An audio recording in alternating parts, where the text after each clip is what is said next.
Let's move on and let's talk about the game yesterday. What a day it was to be a Tottenham Hotspur fan. Manchester City 0, Tottenham 2. And look, there are three things certain in life. There's death, taxes, and Spurs taking points at the Etihad. It is unbelievable how we have their number every single year, no matter who the manager is. It's mad, isn't it? Yeah. Conte, Ange, and now Thomas Frank have all taken points at the Etihad, all won at the Etihad. And, you know, it's one of the toughest places to go in the Premier League. And Spurs just make light work of it every time. 4-0 last year, 2-0 this year, 3-all the year before, 3-2 the year before that. And it's just, I'm just gobsmacked to see how every year we could get points there. Like, what is it about Spurs and the Etihad? I mean, it's mad to have your bogey team to be Man City. It's correct, well, the opposite, but it's crazy. It's what a team to have the number of, and it's like such a weird phenomenon, isn't it? Doesn't matter. Like I think the theory before, like, well, because we used to beat them, like when we had like Mourinho and Conte, like the theory like was, oh, you know, we got these like counter-attacking managers. And did Mourinho never won at the Etihad? Did he? No, he beat them at home, Yeah. but yeah, I guess he never won at the Etihad. But like, it doesn't matter what kind of manager we have. We got super attack one, and Ange goes and wins their 4-0. We got more pragmatic ones like Conte win their 3-2. You got bloody a terrible manager, well, terrible for us anyway, Nuno, and he doesn't want the Etihad, but we won 1-0. And now we have Thomas Frank, and he puts in a tactical masterclass, wins 2-0. It's just one of these odd quirks, and I think Man City, the fans, you know, it strikes fear in them whenever we come to the Etihad now. Like, it's kind of like they're resigned to it. They're resigned to us winning there. It's like they've given up hope of like, oh, it's just another 3 points for Spurs. Even Pep Guardiola says, you know, one of his, I think before they beat us last year, he said one things he wants to do before his career ends is score at Tottenham. Like, it's just a thing. I don't know if it's a psychological thing or what it is, but like, I don't know. It's just we always seem to go there full of confidence. We end up getting 3 points and putting a great display every time. Yeah, and yesterday was a performance to be very proud of, in my opinion. Very proud, because you look at our previous wins at the Etihad, right? I think yesterday was probably where we conceded the least amount of chances, had the most control of the game. Like, they had a lot of the ball, right, but I thought we were controlling the game so well without the ball, like phenomenally well. You look back at last year, even 4-0, I think they created more chances against us in the 4-0. The 3-all, I mean, like I mentioned before the game, we could have been like 10-0 down at half-time. The 3-2, it was like a snatch and grab towards the end. Man City were probably the better team on the day at times. Many times we've gone to the Etihad and rode our luck a little bit. And I said before the game, you know, whenever you go to the Etihad, there's periods in the game where you just have to, you know, sit deep, soak up the pressure, get a bit lucky in terms of poor finishing ability from Man City. But that didn't really happen yesterday. I thought it was a tactical masterclass from Thomas Frank. I thought, I said as well yesterday that I think this was our most complete performance probably since the Pochettino era. Many years ago. So look, we'll get into all that in a sec, but you there in the away end yesterday, talk to me. Atmosphere, vibes, must have been good. Yeah, it was a great atmosphere. Everyone was in such great spirits, considering, you know, what happened this week with you know, us being embarrassed in the transfer window and all that. You would, you know, going to the Etihad, you would have forgiven Tottenham fans for fearing the worst. But actually everyone was in really good spirits. Everyone was kind of, I think maybe being in these familiar surroundings, having these, you know, having these good feelings, associating the Etihad with, you know, big wins and good feelings. I think it settled everyone down actually quite a lot before the game. And I think everyone just had this feeling, especially after we scored the first goal. It was like everyone was just so confident we were going to win after that. I think it's just because we've been here before, and everyone we've seen this how this plays out. We've seen this movie before essentially. And as soon as we went 1-0 up, it was like party time, and like everyone just like, you know, even though like there's in the back of your mind like, okay, you know, 1-0, 2-0, you're still expecting a City onslaught. You're still expecting there's going to be times where we're back against the wall and we're hanging on for dear life. And just never happened, did it? It never really materialised, and the fans were really loud. It was a great away end. Turns out I happened to be in the family section. I had Vicario's mum to my right. I had Tell's brother and sister 2 rows behind me. I had Brendan Johnson's dad sitting literally directly behind me. He happened to be Van der Ven's dad sitting next to him. I think Bergval's parents were there as well, because I saw Brendan Johnson pointing to where the family were to him, and he was waving. So I'm sure Bergval's family was there as well. I happened to catch on camera Brendan Johnson's dad's reaction to all the fans singing Brendan Johnson again. He looked so fantastic. proud, man. Yeah, it was great, and obviously he got another goal. It was just a fantastic day, a great way, obviously, to start the season, and just another win at the Etihad. I think, singing at the Etihad, Manchester City has happened again. Singing, "Are you watching Savinho?" There was some great banter going on in the away end, and the City fans. Yeah, all they could sing was "Have you ever seen Tottenham win the league?" That's all they had really in their armoury. After that, they were very quiet, and it was. And you know what? They were leaving quite early. 10 minutes to go, it was already the Etihad, I would say. Or 10 minutes to go, they were leaving in their droves. Even they could sense it. They couldn't really sense City getting back in the game. The fans, you could see it. Yeah, it was very quiet. The atmosphere was not great on their side. And it's quite unbelievable, because after the first weekend of the season, everyone was like, City are back. They were unbelievable. What performance they put in, the most impressive team in the first weekend of the Premier League. And in my opinion, we made them look a bit average yesterday, like really average. I thought Tijani Reinders, that was one of the stars of the first week. Like, he was probably player of the first weekend of the Premier League. Everyone's talking about this guy is going to dominate the Premier League. This guy is going to be insane. I thought our midfield just locked him down. Didn't give him a moment to rest on the ball. He was anonymous on the ball. You're looking at Erling Haaland, scored 2 goals on the first weekend of the Premier League. The amount of goals he's scored since coming into the Premier League, obviously. Romero was just on him every time. Bang, bang, bang. Romero just completely locked him down. Oscar Bob, who was also really impressive first weekend of the Premier League. He's another one that's added into the Jed Spence penitentiary. He can get past Jed Spence once. Like, literally all their players that looked so impressive in the first weekend of the Premier League got locked down by a frank tactical masterclass yesterday. Yeah, and I think defensively we were fantastic throughout most of the game. I would say, the opening 20 minutes, I wouldn't say we were bad defensively, but obviously, Porro made that one mistake, nearly let Mamouche in, got a bit lucky with that one. Haaland, I have to say that Haaland, he bundled his way past 3 or 4 players, and that was quite frustrating because none of them made a challenge. And maybe, I don't know, we got away with that because he plays it through to Mamouche and Vicario makes the save. And I think after that moment, I don't know if Frank got in someone's ear or they rallied together, because we didn't let that happen again after that happened. It was ridiculous that Haaland was managed to get through all the players at that point. And it was a nice little ball from Haaland. It was great. No, it was great play from him from an injury point of view. But if you're watching it from a Tottenham point of view. That was like reminiscent on that in that moment of some of the worst traits of last season, where we're just not making a challenge, we're allowing someone to run right through us. And there was 3 or 4 players he bundled off the ball. That should never be happening. You either got to bring him down or make a tackle. You can't allow Haaland to do that. Anyway, we got away with it. I think Mamouche had another effort from like 25 yards, which Vicario easily dealt with. And that's pretty like that. They had moments, and I'm not saying City were playing badly, but I think we were fairly comfortable, even in the opening exchanges. City were obviously, testing us. But this is Man City. You can't expect them to not have any shots at all, can you? They're going to have chances at the Etihad. You got to expect that. You got to expect there's going to be periods where, they're playing well, they're knitting some football together, and they did that in the opening 20 minutes. But but even then, I remember saying, we're playing quite well still. Like, we're defending well, we're being really strong. Paulinho and Bentancur are mastering that midfield. I wouldn't say we were too much of a threat in the transition, but you could see there were moments, Kuda's picking up free kicks, Richarlison doing his thing. And also, getting set pieces. I think Porro had a free kick and whatever, which went just wide. But then I think we started to we started to affect the build-up.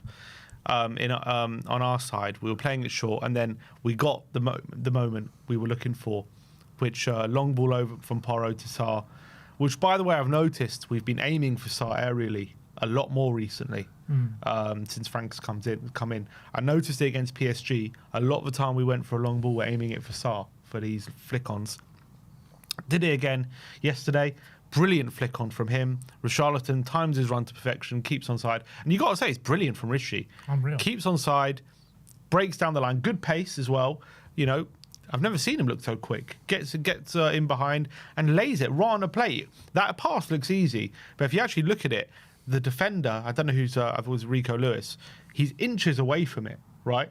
An inch to the left or an inch to the right, Rico Lewis gets that. It's literally inch perfect for Brennan Johnson just to run onto, and he can take it first time. It was actually quite reminiscent of a goal we scored last year, if you remember, when Werner scored. It was very similar to that goal. Against Man City. Against Man City in the Carabao. Yeah. Very similar to that kind of goal. So it was actually, you know, similar to like an Ange kind of goal we would have scored. But brilliant team goal. And I think from that moment, I think we weren't threatening too much before him, but from that moment, it was like we gained that confidence, like we can hurt these guys here. Like there's no need to fear them.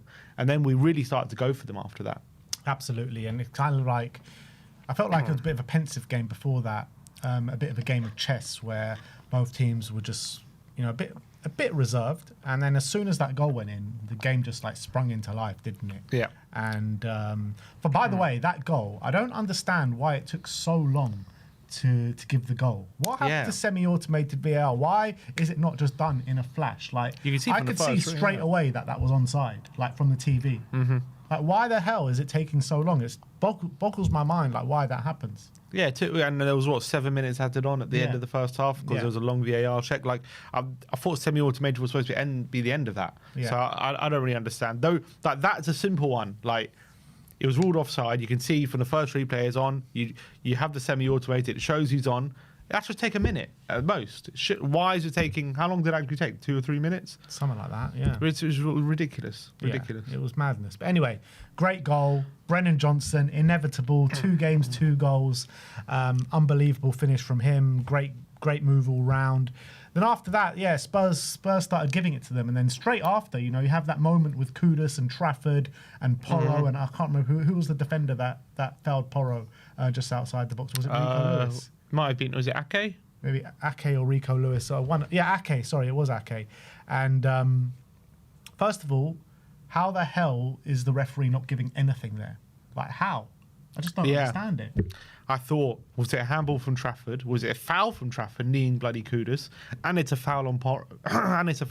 So, we were incessant in the ground. Everyone was furious. I don't know how Man City got away with. Furious here. Yeah, I looked at when we were in the ground, like how Man City got away with that one. I don't know. It's madness. I thought the referee was an absolute shambles yesterday. I thought he really was. But anyway, Haaland should have been booked for that foul on Richarlison. I thought that was a bad tackle. I thought. Yes. Like when we had that free kick. 100%. And Romero gets the ball, and they call a free kick against him, and then he gets. But I think it was for dissent. I'm not 100% sure if it was, but if he's booking him for that challenge, that's a disgrace in itself. But it should never be a free kick against Romero. It was a pinpoint challenge. Got the ball cleanly. So there were many decisions yesterday that were just absolutely horrific. But yeah, our pressing was good even in the first half. Like Rishi won a couple, didn't he? In their half, we didn't really make the most of it, but did make the most of it with the Trafford one. Oh no, mate! That we were just hounding in on them, closing in on them. I couldn't believe what Trafford did. Like, why is he just making a pass there when he can see the Spurs players honing in with the press? Like, all he has to do is dink it over them, and he's beating the press. I was amazed at what Trafford did there, and we took full advantage of it. Unbelievable play from Richarlison again. It kind of bubbles its way to João Palhinha, who was brilliant on the day, and he just hammers it home. Friday, he's like, this is going in, I don't care how. Who did it deflect off? It was the keeper or the defender? I don't know, but it goes in 2-0, and we get good reward for great reward for was really great pressing, really hard work, really smart pressing as well. And the difference you could see is what Trafford and Nico Gonzalez trying to do. There was a moment in that first half we were building with Bentancur, and like Bentancur's movement, he seems to be. You can see there's a difference. He's really passing, moving, finding that space. I feel like too often before, Bentancur could be a bit too static, like waiting for the ball to come to him, not making sure he's showing for it, moving. There was one piece in build-up, I remember it very clearly. Like, Vicario passes it to him, he lays off to Romero, he then moves for Romero, makes space. Then Romero passes it to him and he lays off to Porro. Then again he moves to make space for Porro, and Porro played it down the line for him. And now he's constantly moving. And if we're gonna see that kind of Bentancur, he showed composure on the ball, he showed really smart movement, he showed really great physicality because he was outrunning all the other midfielders in that moment. Like, that is the Bentancur that we were seeing like a couple of years ago. That is him at his best, when he's at his physical best as well. And look, as much as people wanted a new sentiment, all that kind of stuff, I really hope Bentancur could be like a new signing this season. He will be, because, I completely agree. I think he's playing his best football now since that injury. It's taken him a long time. It's been a long road to get here, but he's finally here, and I'm delighted for him. I'm delighted for him because he's a top midfielder on his day. Just cast your mind back to before that injury, just that little period before that injury when he was playing his best football in the Spurs shirt, and now he seems to be back to that level. But the midfield just works so well together. You had João Palhinha sitting and gobbling everything up. You had Rodrigo Bentancur, always seemed to have space and time, and always was an option, and always was just so calm and composed on the ball. And he was the one picking up the ball from the defence and driving us forward. And Pape Sarr, I mean, he was just bloody everywhere. He was literally everywhere, pressing, dropping deep, defending. Look, I say it every week, and it's a bit of a cliche, but it's so true, covering every blade of grass. This midfield three was just incredible yesterday. And we were worried before the game about winning that midfield battle. I mean, bloody hell, we won that midfield battle. Yeah, I mean, I was more worried on the ball than off the ball, but you know what? They were fantastic. They were fantastic on both sides of the coin. I think obviously they were probably better off the ball than they were on the ball, but doesn't matter. They did what was required, and what they did was what they did against PSG. Just keep disrupting. Every time you win a tackle, it was like a goal. Every time you disrupt them, it stops Man City building up. It stops their patterns of play. It stops them from playing their football. That's how Man City, you know that how they like to play. You know how they like to score goals. They like these little pretty patterns, and they like to little short passes, and they build through the middle. They, build up their way of playing up into the penalty boxes. They're not very direct. They like to do little patterns. So every time you disrupt them, they got to start again. And every time you disrupt them, it's like they've got to restart their build-up yet again. So it takes more and more time. And, they're very possession-heavy. And, when we get the ball, we're very direct. And we go straight for them because we know there's going to be space there. And that is just what Palhinha, Bentancur and Sarr was so brilliant at yesterday. And it's what they were brilliant at against PSG as well. Just constantly either putting out for a throw, making a foul, making a tackle, just constantly making sure Man City can't build up, and Man City were getting really frustrated. And going to the second half, we're 2-0 up. Obviously, we're happy, and it's a great position to be in. Obviously, we're also in the back of our minds. We've just, very recently we had the PSG, incident, which not long ago, so we still got maybe a bit of PTSD about that. And it's Man City at the Etihad, so you're still kind of expecting an onslaught. You're still expecting, second half, is it going to be backs against the wall? Is it going to be just hanging on for dear life, making sure we don't concede, or Man City going to get a goal back and then really go for it? And it just never happened. Like, that whole second half, Vicario, I don't think made a save. Like, I don't remember a save he made. In fact, there was I think they started okay, City, but I actually think they made these two subs. They brought on Doku and Bernardo. I actually thought that took the wind out of their sails. I thought Doku was giving Porro a bit of problems when he came on. I'm not saying them two themselves were bad. I'm just saying the substitution. There was like a 15-minute period after they made those subs where we really were on top of them, and we actually should have scored a third at that point. Like, we were creating some chances. Richarlison, I think, had like 3-headed opportunities.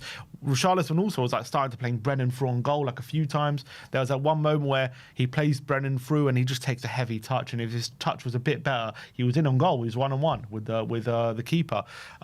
There was a chance as well. Brennan, I think, had a 4-on-5, and he took a 5-on-4. And he took a shot from 25 yards. I was really annoyed when he took that shot because Sarr was in so much space. If he just dinked it into Sarr or just laid it into Sarr, that's 3-0. Yeah. So I'm saying that all happened like in that little period just after they made a sub. So I actually think the sub Pep made kind of worked against them a bit. I think we started to take control, and all of a sudden we were pressing as well. Again, what I liked about our press is the difference between the press under Ange and this one, which we saw yesterday, both very aggressive.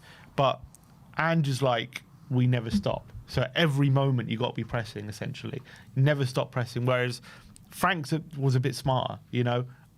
Have that period when we're on top of them, when you can feel that it must be a trigger, or whenever there's a moment in the game, you go for it, you press them. But it's not constant. It's not like you have to be pressing at every single moment. It's kind of like sit in when you need to sit in, and go press when you need to press. And when they are pressed, they're proper hunting in packs. Exactly. Proper hunting in packs. It's unbelievable to see. And I was saying this yesterday as well, that remember under Pochettino when we were talking a lot about the different partnerships on the pitch. So you had like Jan and Toby, you had Rose and Walker, you had pretty much Son and everyone, and Kane and Son and whatever, all these kind of different partnerships on the pitch. I started to see a lot of those kind of elements and aspects yesterday, where I thought the fullbacks work really well in tandem. Obviously, you got Romero and Van der Ven, who's an unbelievable partnership. I think Richie and Kudus are forming a really nice little partnership up there as well together. I thought Palhinha and Bentancur work so well in tandem with each other, and I'm seeing all these different partnerships starting to form, and so early as well, only 2 games in to Frank's tenure, and I think that's a massively positive sign. That's something Frank's very big on. He's spoken about it a lot when he was at Brentford, about knowing your teammates and understanding their strengths and playing to them and creating those partnerships. And obviously it worked amazing for him. Like, you know, he had that Mbeumo Wissa partnership. He had lots of different partnerships throughout the pitch, you know, in midfield, in the back.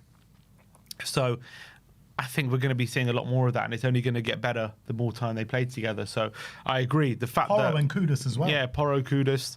The only one we're still yet to see, maybe, which I think we saw a bit more in this game, but still not great, was Spence and Johnson. Yeah, we didn't see too much of it, but I thought they tried to link up a bit more in this one than they did maybe in the last game. We saw them play together.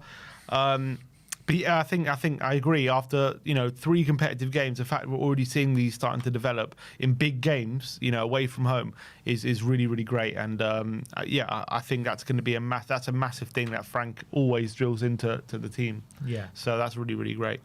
Yeah. So I mean, I couldn't be happier with the way things are going under Thomas Frank. 3 competitive games, and all 3 of them have been phenomenal performances. You're looking at the PSG for 85 minutes. We were incredible.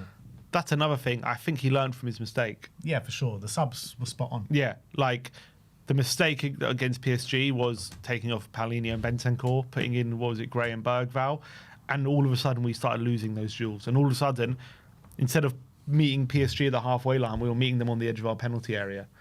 And that never happened pretty much in this game, because he kept Palhinha. I think Palhinha went off in stoppage time. Yeah. He kept them on pretty much the whole game until the game was pretty much won.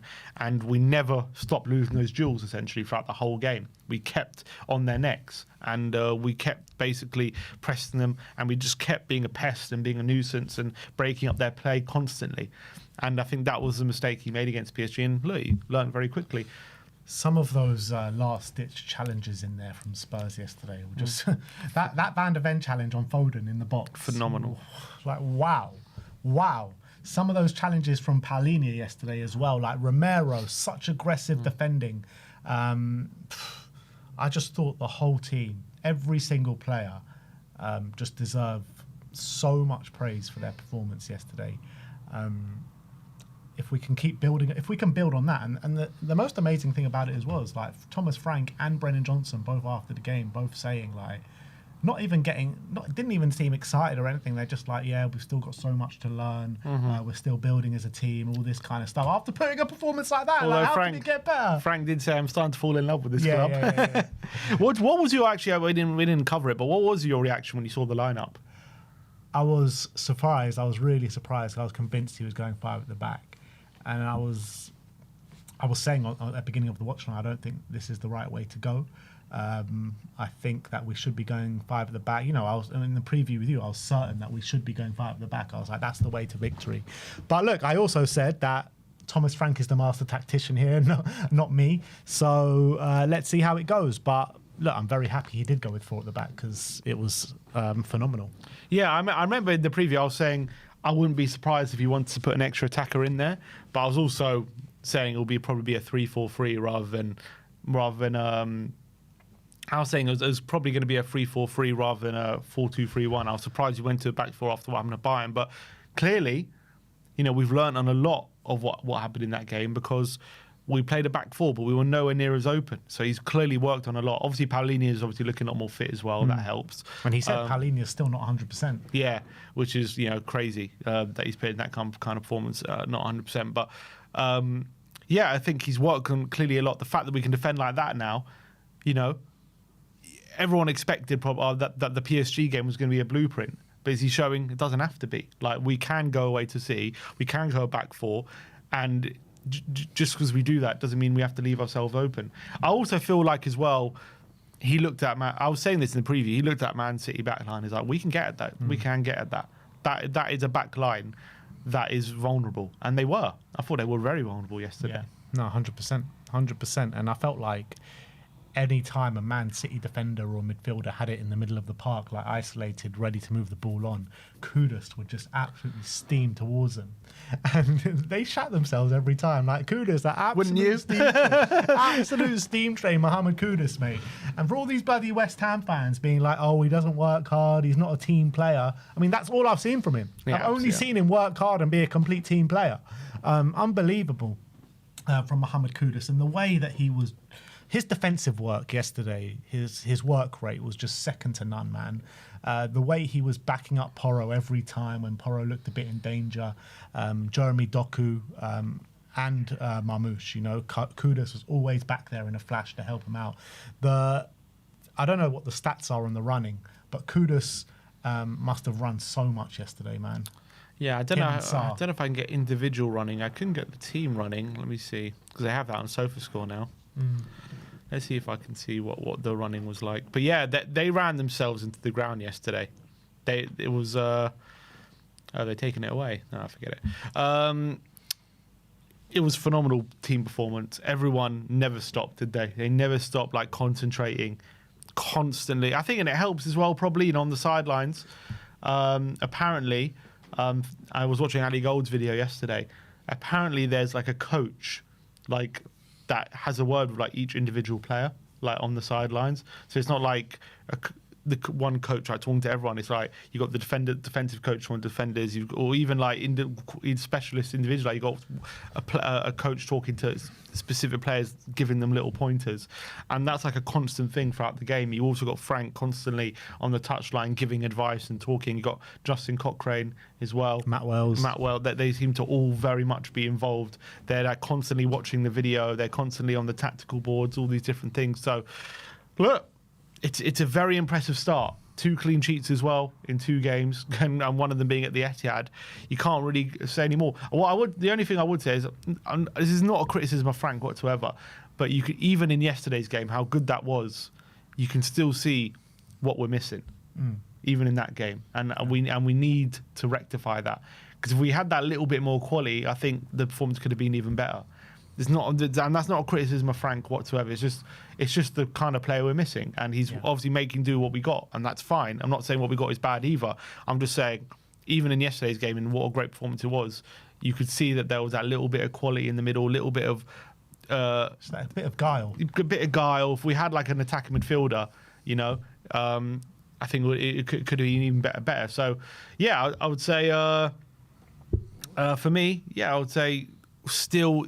I hope the hierarchy I'm watching yesterday's game and thinking, they are. We don't need anyone else. They are. But I wouldn't. I mean, I think that's the opposite. I mean, I know you said it's not a criticism of Frank, but I think that's a testament to Frank and testament to his methods that we're missing. We've got key areas missing in the squad still that we need to get in, and we're still able to score 5 goals in the first 2 games, concede 0. So unbelievable management from Thomas Frank, and long may it continue. But I don't think it's these games we're gonna suffer for it, if you know what I mean. Yeah, no, 100%. It's the games that are potentially coming up. We've got a what on paper looks like a favourable run of fixtures now. Bournemouth at home, West Ham away, Brighton away, Wolves at home, Leeds away, Villa at home. And I mean, I'm looking at that set of fixtures, and after the first 2 games, I can't see a loss in there. Don't get ahead of yourself. We've been here before, getting overexcited. Look, he's been brilliant in the first few games, but we all know it's not about, you don't judge a team when they're doing well, you judge a team how they react to when things go badly. And look, they are going to go badly at some point, I assume anyway. I'm not sitting here saying it'll be in the next game or whatever. But look, we're riding a wave. I'm not saying it's a new manager bounce or anything like that. But I'm just saying we've been here before under the last manager, especially 10 games in, top of the league, 8 wins, playing the best football you've probably seen in a long time. And then we know what happened. So I'm not saying it's going to be the same. I'm just saying let's temper our expectations. Let's just take each game as it comes. And let's not say I'm looking at the next 5 games and I don't see a loss, because that means we're probably going to lose on Saturday. Yeah, you're probably right there. But look, that is the match review. Obviously, we're very happy here. I'm sure you guys are very happy as well. Unbelievable performance. Let us know your thoughts on the game in the comment section below.